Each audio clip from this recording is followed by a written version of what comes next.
প্রিয় দর্শক, আসসালামু আলাইকুম। আমাদের দেশের কিডনি পাথর খুবই কমন, কিন্তু বাচ্চাদের ক্ষেত্রে কিডনি পাথর খুব কমন না। আমরা রিসেন্টলি 2 বছর বয়স পর্যন্ত কিডনি স্টোনের পেশেন্ট পেয়েছি, এবং সাধারণত বাচ্চাদের ক্ষেত্রে কিডনি স্টোন তীব্র ব্যথা এবং প্রস্রাবের সাথে রক্ত যাওয়া নিয়ে প্রেজেন্ট করে। প্রস্রাবের সাথে রক্ত গেলে কিংবা কিডনি যে রিজনে থাকে, কোমরের দুই পাশে যদি তীব্র ব্যথা হয়, তাহলে কিডনি স্টোন ধারণা করতে পারেন।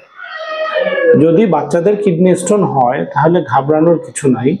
আমাদের আগে ডায়াগনোসিস করতে হবে যে কিডনি স্টোনের সাইজ কিরকম। যদি দেখা যায় যে কিডনি স্টোন ছোট, তাহলে ওষুধের মাধ্যমে এটা বের করে দেওয়া সম্ভব।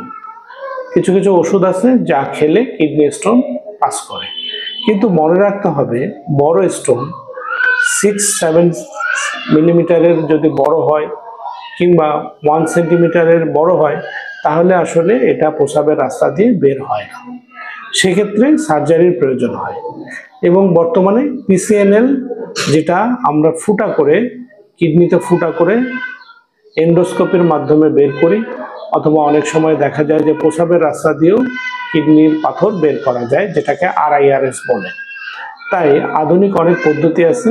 কিডনি স্টোন হলে ভয় পাওয়ার কিছু নেই।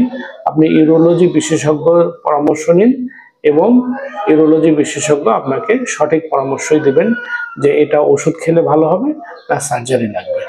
সার্জারি লাগলেও ভয় পাওয়ার কিছু নাই। মিনিমাল ইনভেসিভ সার্জারি বা ফুটা করে যে সার্জারি পিসিএনএল অথবা RIRS এই করা যায়, যার করলে কিডনির পাথর সম্পূর্ণ নিরাময় করা সম্ভব। ধন্যবাদ সবাইকে।